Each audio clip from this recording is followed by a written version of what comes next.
그 마을 사람들은 모두 성호를 효자라고 불렀습니다. 장에 나가면 그를 칭찬하는 말이 먼저 들렸고 우물가에서는 요즘 같은 세상에 저런 아들이 어디 있느냐는 감탄이 오갔습니다. 해마다 흉년과 질병이 번갈아 들고 부모를 모시는 일조차 점점 무거운 짐처럼 여겨지던 때였으니 늙은 어머니를 모시고 산다는 사실만으로도 사람들의 눈에는 기특해 보였을 것입니다. 더구나 성호는 밖에서 보여주는 모습이 제법 그럴듯했습니다. 장터에서 약재 한 봉지를 사들고 오는 모습, 노모를 위해 미음을 끓였다며 이웃에게 말하는 모습, 명절이면 어머니의 방에 들러 큰 절을 올리는 모습은 누구의 눈으로 보아도 효자처럼 보이기에 충분했습니다. 사람들은 그 겉모습을 보며 감탄했고 성호 역시 그런 시선을 받아들이는데 익숙해져 있었습니다. 그러나 사람의 집안일은 대문 밖에서 보이는 것만으로는 알 수 없는 법입니다. 대문 안쪽 햇빛이 덜 드는 작은 방 한켠에서 윤씨 노모는 하루가 다르게 야위어 가고 있었습니다. 노모의 방은 집안에서도 가장 구석진 곳에 있었습니다. 예전에는 남편과 함께 쓰던 방이었지만 남편이 세상을 떠난 뒤에는 낡은 이불 몇 장과 작은 반다지 하나만 남은 쓸쓸한 공간이 되어 있었습니다. 그 방 안에는 된장 냄새나 밥 냄새보다 오래 묵은 나무 냄새와 눅눅한 기운이 먼저 감돌았습니다. 윤씨 노모는 아침이면 눈을 떴지만 바로 일어나지 못하는 날이 많아졌습니다. 몸에 기운이 없었기 때문입니다. 손을 짚고 일어나 작은 사발에 담긴 물을 마시고 나면 한참 동안 벽에 기대어 숨을 고르곤 했습니다. 예전 같으면 마당을 쓸고 햇볕을 쬐었겠지만 이제는 방문 앞까지 나가는 일도 힘겨웠습니다. 사람들은 성호가 어머니를 정성껏 모신다고 생각했지만 실상 노모가 하루에 제대로 먹는 것은 묽은죽 한 사발이 전부인 날이 많았습니다. 그것도 늘 때 맞춰 들어오는 것이 아니었습니다. 늦은 아침이 되어서야 며느리 복내가 방문을 열고 들어와 거의 물에 가까운 죽을 작은 그릇에 담아놓고 나가곤 했습니다. 노모는 그 죽을 천천히 떠먹었습니다. 배가 차지 않았지만 더 달라고 말하지 않았습니다. 더 달라고 하면 복내의 얼굴빛이 바로 굳어지는 것을 알고 있었기 때문입니다. 성호는 밖에서는 늘 어머니 건강을 걱정하는 척했습니다. 사람들 앞에서는 노모가 입맛이 없다느니 소화가 약해 많이 못 드신다느니 그래서 일부러 음식을 조금씩 드린다느니 말하곤 했습니다. 그 말을 듣는 사람들은 성호의 세심함에 감탄했습니다. 그러나 방 안의 윤씨 노모는 알고 있었습니다. 자신이 입맛이 없는 것이 아니라 먹을 것이 충분히 들어오지 않는다는 사실을 말입니다. 집안 창고에는 곡식이 없는 것도 아니었습니다. 성호는 아버지가 남긴 논 몇마지기와 집 뒤편 작은 밭, 그리고 몇 해 전 팔아치운 소 한 마리 값으로 제법 살림을 불려놓고 있었습니다. 하지만 그는 곡식을 노모의 밥상으로 올리는 대신 장부 위 숫자로 더 오래 남겨두는 쪽을 택했습니다. 노모는 어느 날 늦은 저녁 방문 틈으로 흘러든 냄새를 맡았습니다. 부엌에서는 분명 밥 짓는 냄새와 기름 냄새가 났습니다. 성호와 복내 그리고 어린 손주가 안방 쪽에서 저녁을 먹는 기척도 들렸습니다. 숟가락 부딪는 소리, 아이가 무엇인가 더 달라고 조르는 듯한 작은 복내가 웃으며 달래는 목소리가 들렸습니다. 그러나 노모의 방으로 들어온 것은 찬 보리물 한 사발뿐이었습니다. 윤씨 노모는 한참 동안 그 사발을 내려다보다가 결국 두 손으로 감싸들고 조금씩 마셨습니다. 배고픔보다 더 아픈 것은 자신이 이 집에서 짐처럼 취급되고 있다는 사실이었습니다. 성호는 어릴 적 몹시 약한 아이였습니다. 윤씨 노모는 그 아이를 살리기 위해 자신의 입을 줄이고 약값을 마련하던 날들을 수없이 보냈습니다. 흉년이 들었을 때는 본인이 굶고도 아이밥 한 숟가락을 먼저 챙겼고 남편이 병상에 누웠을 때는 한밤중에도 물을 길어 약을 타렸습니다. 그 아이가 자라 지금의 성호가 되었습니다. 그래서 더 믿기 어려웠습니다. 마을에서는 성우를 효자라 부르는데 정작 자신은 그 아들의 집에서 배를 골고 있다는 사실이 노모의 마음을 서늘하게 만들었습니다. 그러나 윤씨 노모는 쉽게 입을 열지 못했습니다. 늙은 부모가 자식 흉을 보는 것은 부끄러운 일로 여겨지는 세상이었습니다. 더구나 집안일이 밖으로 새어나가면 성우가 어떤 표정을 지을지, 복내가 얼마나 냉랭해질지 짐작할 수 있었습니다. 그래서 노모는 배가 고파도 말하지 않았고 힘이 없어도 내색하지 않았습니다. 그저 방문 사이로 비치는 햇살 길이를 보며 하루를 넘기고 밤이 되면 몸을 웅크린 채 배 속 허기를 눌러보았습니다.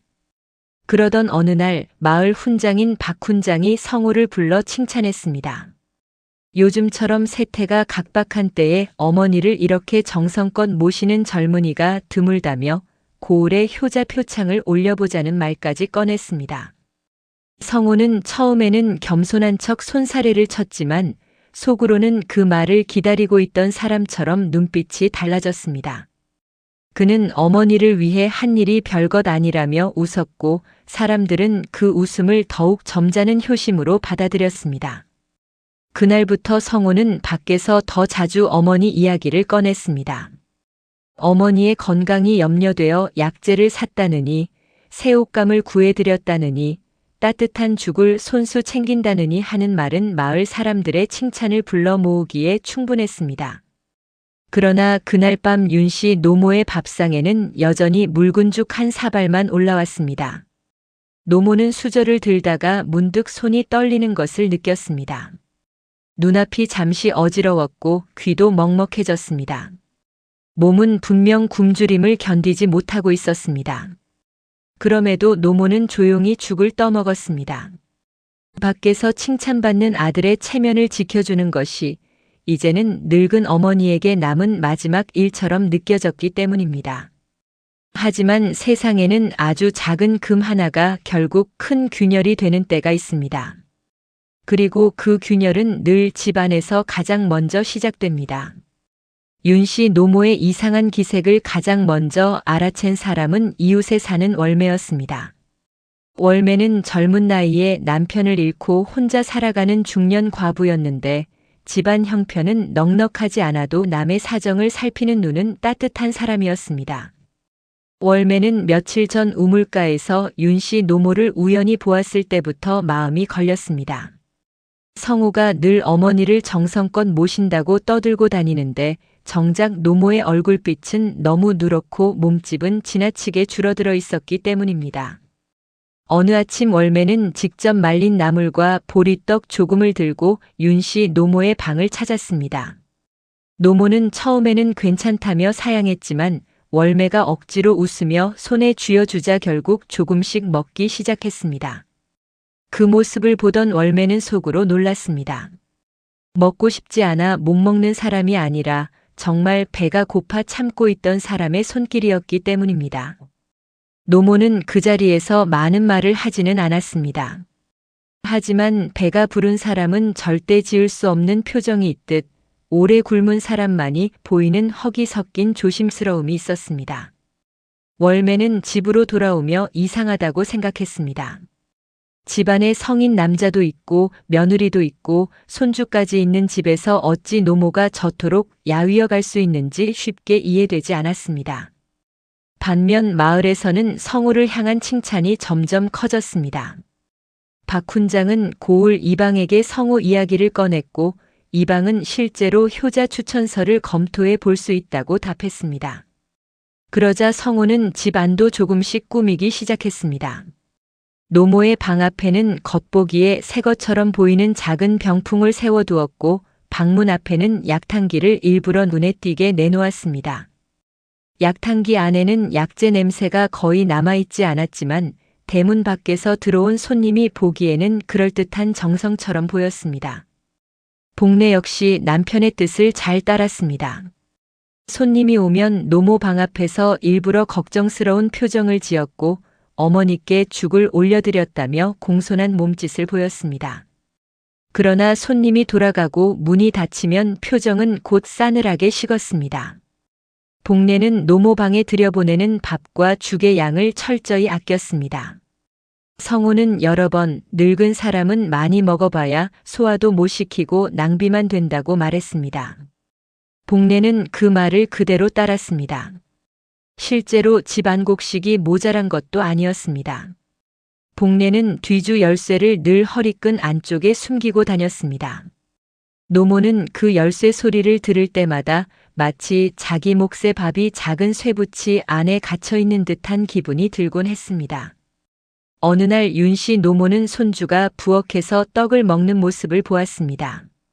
아이가 먹다 남긴 조그만 조각 하나가 문턱 아래로 굴러 들어왔습니다. 노모는 한참 동안 그 조각을 바라보다가 주위를 살핀 뒤 조심스럽게 손을 뻗어 집어들었습니다. 그리고 마치 큰 죄라도 짓는 사람처럼 천천히 입에 넣었습니다. 그 모습을 우연히 문틈 사이로 본 월매는 가슴이 철렁 내려앉았습니다. 그날부터 월매는 성호의 효자 소문을 듣기만 하면 이상한 불편함을 느끼기 시작했습니다. 마을 사람들은 성호가 어머니를 살뜰히 모신다고 입을 모았지만 월매의 눈에는 점점 다른 장면들이 들어왔습니다. 노모의 빨래는 오래되었고 방 안이불은 습하고 얇았으며 식사 때마다 부엌과 노모방 사이의 온도 차이가 유난히 커 보였습니다. 반면 성호는 효자 표창 이야기가 오갈수록 더 부지런히 밖을 돌아다녔습니다. 관아에서 사람이 올지도 모른다는 말을 듣고는 집안 대문을 손보게 했고 마루도 닫게 했습니다. 사람들 앞에서는 늘 어머니를 위해서라고 말했습니다. 그러나 정작 노모에게 직접 묻는 말은 점점 줄어들었습니다. 윤씨 노모는 며느리와 아들의 말투가 미묘하게 달라진 것도 느꼈습니다. 그들은 노모가 마을 사람들과 길게 이야기를 나누는 것을 탐탁지 않아 했고 월매가 자주 들르는 것도 달가워하지 않았습니다. 성우는 어느 날 복례에게 쓸데없는 말이 밖으로 새어나가면 안 된다고 낮은 목소리로 말했습니다. 복례는 고개를 끄덕이며 월매가 오면 너무 오래 앉아있지 못하게 하자고 했습니다. 그 무렵 박훈장은 마을 사람들을 모아 성호의 효행을 정리하기 시작했습니다. 어릴 적부터 부모에게 공손했고 장에 나가면 항상 어머니 약재를 먼저 챙겼으며 병약한 노모를 정성으로 돌본다는 이야기들이 모였습니다. 그 이야기들 대부분은 성호 자신이 사람들 앞에서 흘린 말들이거나 겉모습만 본 이들이 덧붙인 말들이었습니다. 진실을 아는 사람은 거의 없었습니다. 월매는 고민 끝에 박훈장에게 조심스럽게 말을 꺼내려 했지만 정확한 증거도 없이 남의 집안을 의심하는 것처럼 보일까 두려워 쉽게 나서지 못했습니다. 그 사이 윤씨 노모의 상태는 더 나빠졌습니다. 손에 힘이 없어 사발을 떨어뜨리는 날이 잦아졌고 아침이면 일어나 앉는데 한참이 걸렸습니다. 어느 날은 방문턱을 넘다가 그대로 주저앉기도 했습니다. 복례는 그 모습을 보고도 늙어서 다리가 약해진 탓이라며 대수롭지 않게 말했습니다. 그러나 노모는 자신이 단지 늙어서가 아니라 오래 굶어 몸이 비어가고 있다는 것을 알고 있었습니다. 가끔은 죽은 남편 생각도 났습니다. 남편이 살아있었다면 이런 날이 왔을까 아니면 자신이 조금이라도 기운이 있을 때 진작 입을 열었어야 했을까 그런 생각이 밤마다 노모를 잠 못 들게 했습니다. 그래도 노모는 마지막까지 아들을 감싸고 싶은 마음을 버리지 못했습니다. 사람이 늙어도 자식은 자식입니다. 자식이 잘못하고 있어도 남의 입에 오르는 일만은 피하고 싶은 것이 부모 마음입니다. 바로 그 마음을 성호는 이용하고 있었습니다. 성호는 어머니가 끝내 자신을 드러내어 험담하지 못할 것임을 알고 있었고 그래서 더 대담해졌습니다. 그는 효자 표창이 내려오면 집안 위신도 높아지고 장차 관아 일이나 땅 거래에서도 신용이 붙을 것이라 계산했습니다. 실제 효심이 아니라 효심이라는 이름이 주는 이익을 탐하고 있던 것입니다. 그리고 마침내 관아 쪽에서 사람이 내려와 형편을 살펴보겠다는 소식이 전해졌습니다. 마을은 들썩였고 성호의 집안은 겉으로 분주해졌습니다. 그러나 바로 그 시점부터 오래 숨겨졌던 진실도 더는 가만히 있지 않으려는 듯 조금씩 모습을 드러내기 시작했습니다. 관아에 이방이 내려오기로 한 날 아침 성호의 집은 유난히 부산했습니다. 복례는 마루를 다시 한번 쓸었고 부엌에는 평소보다 훨씬 진한 국 냄새가 피어올랐습니다. 노모의 방 앞에도 따뜻한 죽이 한 그릇 놓였습니다. 윤씨 노모는 그 사발을 내려다보며 한동안 아무 말이 없었습니다. 평소보다 진한 죽, 조금 더 두툼한 반찬, 방 안에 일부러 들여놓은 약탕기, 그리고 바깥에서 오가는 분주한 발소리는 모두 오늘이 평소와 다른 날이라는 것을 말해주고 있었습니다. 성호는 아침부터 마을 사람들과 마루에 앉아 겸손한 표정을 짓고 있었습니다. 박훈장도 와 있었고 이웃 몇몇도 성호의 효행을 직접 본 것처럼 칭찬을 늘어놓았습니다. 월매는 마당 끝에 조용히 서서 그 모습을 지켜보았습니다. 그녀의 마음속에는 알 수 없는 불안이 커지고 있었습니다. 집안 어딘가가 지나치게 정갈하고 사람들의 말이 지나치게 매끄러운 날에는 대개 감추어진 무언가가 있기 마련입니다. 이방이 도착하자 마을 사람들의 표정은 더 밝아졌습니다. 그는 성호에게 예를 받으며 집안을 둘러보았고 박훈장은 준비해둔 칭찬의 말을 하나씩 전했습니다. 성호는 어머니를 모시는 일은 자식된 도리일 뿐이라며 몸을 낮췄습니다. 사람들은 다시 감탄했습니다. 그때 이방은 형식적으로라도 노모의 안부를 직접 묻기 위해 방 안으로 들어가 보겠다고 했습니다. 성호와 복례의 얼굴이 아주 잠깐 굳었지만 곧 다시 공손한 표정으로 바뀌었습니다. 윤씨 노모는 방 안에서 기다리고 있었습니다. 방은 겉보기에 단정했지만 가까이 다가가 보면 오래 굶은 사람 특유의 메마른 기색을 감출 수 없었습니다. 이 방은 예를 갖추어 노모의 건강을 물었습니다. 노모는 처음에는 괜찮다고 대답했습니다. 늘 해오던 대답이었습니다. 그러나 바로 그 순간 이방이 죽 사발을 가리키며 요즘도 이렇게 잘 드시느냐고 묻자 노모의 손이 떨렸습니다. 사발 가장자리를 잡고 있던 손끝이 하얗게 질렸고 얼굴도 순간 창백해졌습니다. 그 긴장 속에서 결국 노모는 자리에서 일어나려다 크게 휘청였습니다. 월매가 급히 들어와 부축했지만 윤씨 노모는 그대로 정신을 잃고 말았습니다. 방 안은 순식간에 소란스러워졌습니다. 이방은 즉시 물을 가져오게 했고 박훈장은 놀란 얼굴로 노모를 바라보았습니다. 가까이서 본 노모의 손목은 너무 가늘었고 얼굴은 늙어서 수척한 정도를 넘어 거의 쇠약에 가까웠습니다. 이방은 방 안 구석과 밥상, 이불 상태를 차분히 살펴보았습니다. 그 순간 월매가 용기를 내어 입을 열었습니다. 자신은 오랫동안 노모가 제대로 못 드시는 것 같아 이상했다고 몇 번이나 직접 음식을 가져다 드렸으면 방금 전까지도 오늘 차려진 죽은 평소와 다르게 유난히 진해 보였다고 조심스럽게 말했습니다. 성호는 당황해 월매를 노려보았지만 이미 사람들의 시선은 바뀌기 시작했습니다. 이방은 즉시 집안 살림을 조금 더 확인하겠다고 했습니다. 성호는 어머니 건강이 먼저라며 서둘러 화제를 돌리려 했지만 이방은 표정을 굳힌 채 복례에게 뒤주와 곡식 보관처를 열어보라고 지시했습니다. 복례는 머뭇거렸고 성호는 쌀은 넉넉하지 않다며 흉년 탓을 꺼냈습니다. 그러나 문이 열리자 상황은 달랐습니다. 뒤주에는 곡식이 생각보다 많이 남아 있었고 말린 나물과 콩, 조, 보리도 따로 보관되어 있었습니다. 더구나 안쪽 반다지에서는 성호가 적어둔 장부까지 나왔습니다. 그 장부에는 집안에서 쓰는 곡식의 분량과 판매한 양, 저축한 액수까지 꼼꼼하게 적혀 있었습니다. 문제는 노모에게 들어간 식량 항목이 지나치게 적다는 점이었습니다. 이방은 장부를 몇 장 넘기다가 눈썹을 찌푸렸습니다. 집 전체 식구 수와 보관된 곡식량에 비해 노모 몫으로 표시된 양은 거의 상징적인 수준이었습니다. 더 충격적인 것은 성호가 효자 표창 이야기가 나온 뒤로 외부 손님이 오는 날에만 어머니 방에 약재와 진한 죽을 들인 흔적이 장부에 별도로 표시되어 있다는 점이었습니다. 그는 실제 효도를 한 것이 아니라 보여주기 위한 비용만 따로 계산하고 있었던 것입니다. 마당에 모여있던 사람들 사이에서 작은 탄식이 새어나왔습니다. 방금 전까지만 해도 성우를 효자라 칭찬하던 이들이 이제는 그의 얼굴을 제대로 보지 못하고 고개를 돌렸습니다.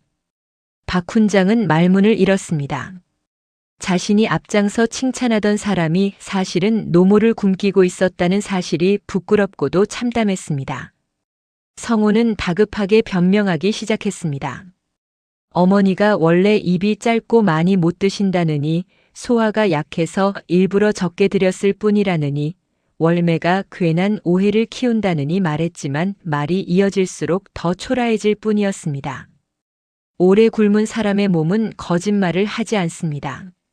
노모의 수척한 팔과 꺼진 볼, 그리고 장부 위 숫자는 이미 모든 것을 말하고 있었습니다. 한참 뒤 의식을 조금 되찾은 윤씨 노모는 주변의 사람들을 보고도 말을 잇지 못했습니다. 그러나 이방이 조용히 진실을 말해달라고 청하자 노모는 끝내 눈물을 보였습니다.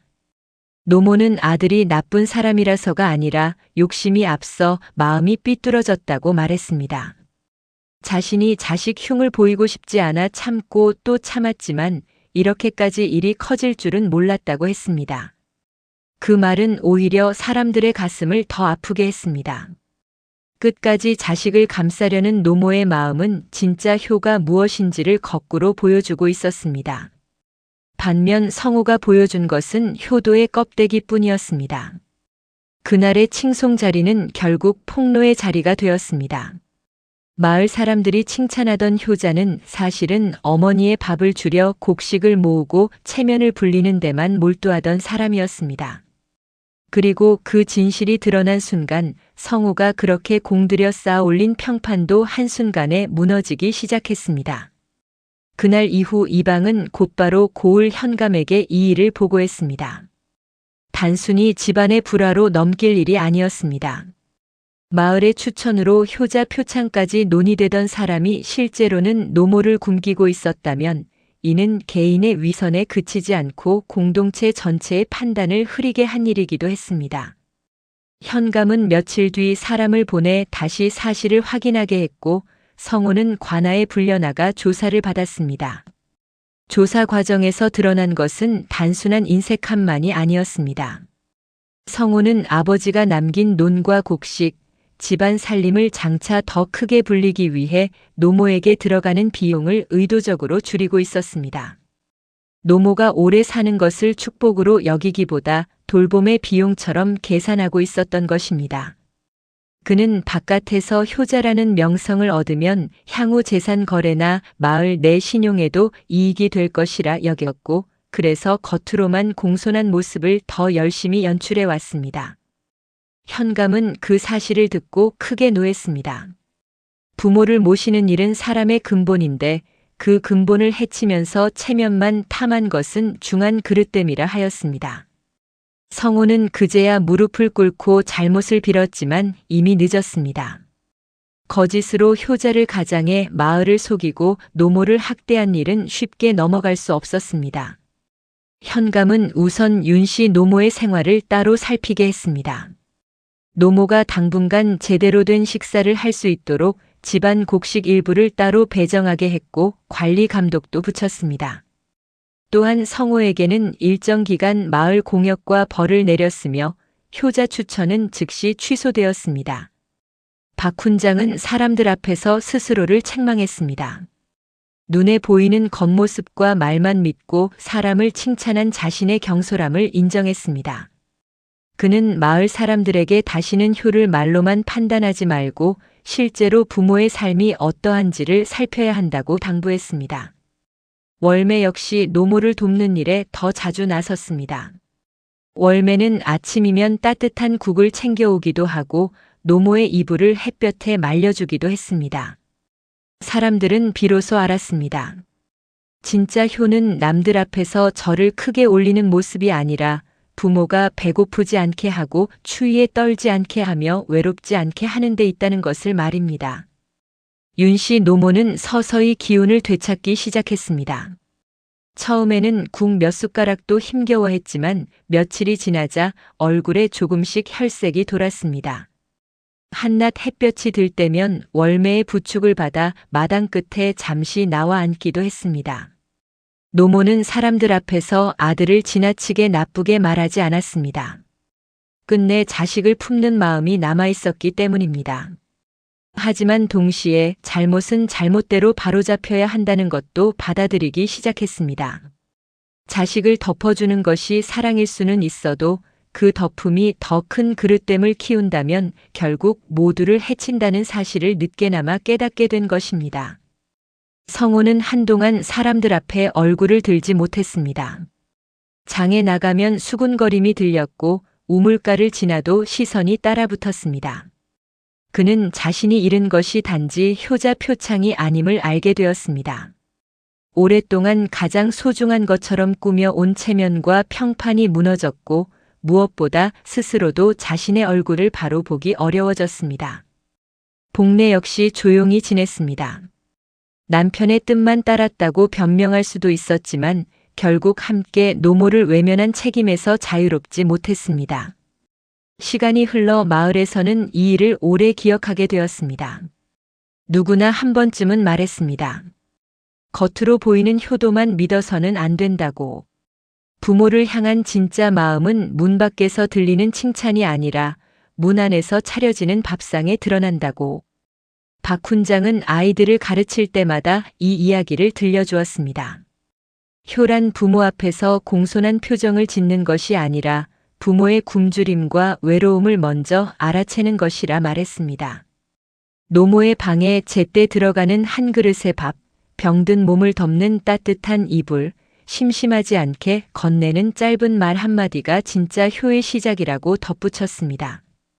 윤 씨 노모는 어느 봄날 마당 끝에 피어난 작은 들꽃을 오래 바라보았습니다. 굶주리던 겨울을 지나 조금씩 몸이 풀리고 햇볕이 따뜻해지자 노모의 마음도 천천히 누그러졌습니다. 성호가 완전히 달라졌다고는 쉽게 말할 수 없었습니다. 그러나 적어도 그는 더 이상 어머니를 굶기면서 효자라는 말을 입에 올릴 수는 없게 되었습니다. 거짓된 체면이 벗겨진 자리에는 부끄러움이 남았고 그 부끄러움은 늦었지만 작은 시작이 될 수도 있었습니다. 세월이 지난 뒤에도 사람들은 이 이야기를 두고 이렇게 말하곤 했습니다. 세상에서 가장 무서운 불효는 대놓고 부모를 버리는 것만이 아니라고. 남들 앞에서는 효자처럼 웃으면서 정작 문 안에서는 부모의 끼니를 줄이는 위선이야말로 더 깊은 불효라고. 그리고 또 하나 진짜 효는 소문으로 만들어지는 것이 아니라 부모의 하루하루를 살피는 마음에서 시작된다고 말입니다. 그래서 이 이야기는 단순히 한 아들의 탐욕과 위선에 대한 이야기가 아니라 공동체가 무엇을 보고 사람을 판단해야 하는지 묻는 이야기로도 남았습니다. 사람들은 그제야 깨달았습니다. 칭찬은 쉽지만 진실을 보는 일은 어렵고 효를 말하는 것은 쉽지만 실제로 효를 행하는 일은 훨씬 어렵다는 것을. 그리고 윤 씨 노모의 조용한 굶주림은 오랫동안 마을 사람들의 마음속에서 하나의 경계가 되었습니다. 겉모습만으로는 사람을 다 알 수 없으며 부모의 밥상을 살피는 일이야말로 그 집안의 진실을 보여주는 가장 확실한 창이라는 사실을 말입니다.